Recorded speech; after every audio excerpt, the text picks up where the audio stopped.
অকল ময়ে ঘামা নাই, মিয়া মানুহতো ঘামি আছে। সেইকাৰণে আজি দীঘিলী পুখুৰীত এডাল গছ কাটিলে মানুহে হুলস্থুল লগায়, কিন্তু হাজাৰ হাজাৰ বিঘা ফৰেষ্টত গছ কাটি দিছে, কোনেও হুলস্থুল নকৰে। আমাক যোনে ভাল ভাবি ল'ব তাৰ ভাল হ'ব।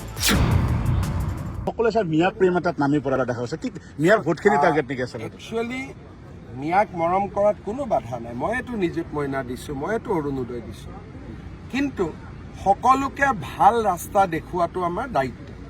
যে ফৰেষ্টত সোমাব নালাগে, PGR সোমাব নালাগে, য'ত ঘৰ আছে তাতে থাকোঁ, উজনিত যাব নালাগে, উত্তৰ অসমত যাব নালাগে।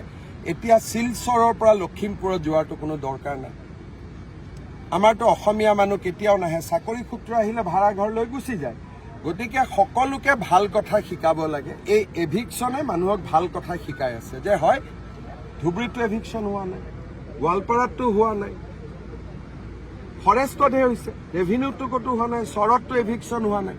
কোনোবা চৰত এভিকশ্যন হৈছে নেকি? কিন্তু ফৰেষ্টত যে আমি সোমাব নালাগে সেইটো চবেই শিকিব লাগে।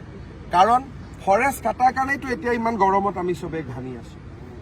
অকল ময়ে ঘামা নাই, মিয়া মানুহতো ঘামি আছে। সেইকাৰণে আজি দীঘিলী পুখুৰীত এডাল গছ কাটিলে মানুহে হুলস্থুল লগায়, কিন্তু হাজাৰ হাজাৰ বিঘা ফৰেষ্টত গছ কাটি দিছে, কোনেও হুলস্থুল নকৰে। ফৰেষ্টত জনজাতীয় লোকক আৰু 3টা জেনেৰেশ্যন থকা লোকক বাদ দি ফৰেষ্টত কোনো থাকিব নোৱাৰে। এইবোৰ আইনৰ লিখা কথা। এই আইনখন কোনে বনাইছিল? কংগ্ৰেছে বনাইছিল। গতিকে আমাৰ কথাটো ভাল কথা। আমাক যোনে ভাল ভাবি ল'ব তাৰ ভাল হ'ব। যোনে আমাৰ কথা নুশুনি অজিত ভূঞা, লুৰিণ গগৈ, পৰেশ মালাকাৰ, হীৰেণ গোহাঁই ঘোঁৰাত উঠিব, তাৰ এক্সিডেণ্ট হ'ব।